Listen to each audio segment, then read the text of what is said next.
액상 대마를 구입하였다고 하는데요. 이후 B씨는 흔히들 사용하는 전자담배에 액상 대마를 넣어가지고 흡연을 하였고,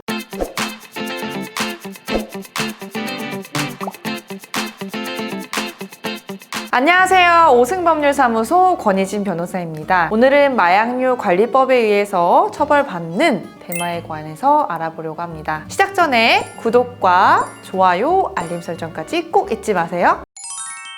대마초는 보통 대마, 카나비스 혹은 마리화나라고 불리는 식물을 말린 것을 의미합니다. 대마에는 화학물질인 THC가 들어있는데요. 이 성분이 우리가 매체를 통해서 쉽게 접하는 환간 효과를 불러일으키는 물질이라고 합니다. 최근 해외 일부 국가에서는 대마초 흡연을 아예 합법화한 경우도 있다고 하는데요. 그렇다고 해서 쉽게 여행 중에 대마를 흡연하시면 절대로 안 됩니다. 우리나라 형법은 속인주의를 택하고 있기 때문에 우리나라 국민이 외국에서 죄를 범하더라도 처벌될 수 있기 때문이에요. 최근에는 대마 특유의 냄새를 없애기 위해서 전자담배 카트리지에 대마의 핵심 성분이라고 할 수 있는 THC를 포함한 액상을 넣어서 흡연하는 경우가 있다고 하는데요. 이러한 액상 대마 또한 마약류 관리법상 대마에 해당하기 때문에 절대로는 접해서는 안 될 물품 중에 하나겠죠. 그렇다면 대마를 흡연하는 경우에 처벌은 어느 정도까지 이루어질까요? 어떤 분들은 대마를 단순히 흡연한 경우에는 초범이면 기소유예가 나온다고 확신하는 분들도 계신데, 과연 그런지 사례를 통해 한번 알아보도록 하겠습니다.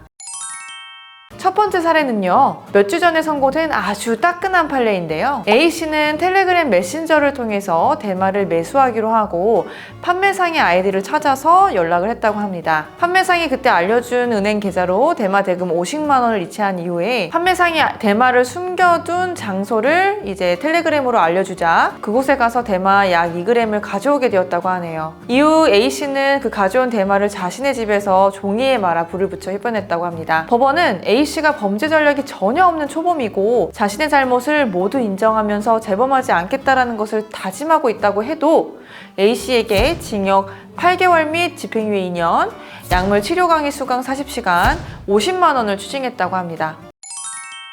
바로 두 번째 사례 보실까요? 이 경우에는 액상 대마를 흡연한 사례입니다. B씨 또한 텔레그램을 통해서 마약 판매상으로부터 액상 대마를 구입하기로 하는데요. 세 차례에 걸려서 마약 판매상이 지정하는 특정 은행 계좌로 대금을 송금했다고 합니다. 곧이어 마약 판매상이 액상 대마를 숨겨둔 장소를 알려주면 그곳으로 찾아가서 이를 가져오는 방식으로 액상 대마를 구입하였다고 하는데요. 이후 B씨는 흔히들 사용하는 전자담배에 액상 대마를 넣어가지고 흡연을 하였고, 이러한 사실이 적발돼서 재판정에 서게 된 거죠. B씨는 사실 벌금형을 초과하는 다른 전과가 전혀 없었고 마약 범죄의 경우에도 초범이었기 때문에 기소유예가 나오지 않을까 생각을 했는데, 법원은 아쉽게도 B씨에게 징역 1년 및 집행유예 2년, 약물 치료 강의 수강 40시간 및 보호관찰 108만 원을 추징했다고 합니다. 이 경우에도 사실 기소유예가 아니죠.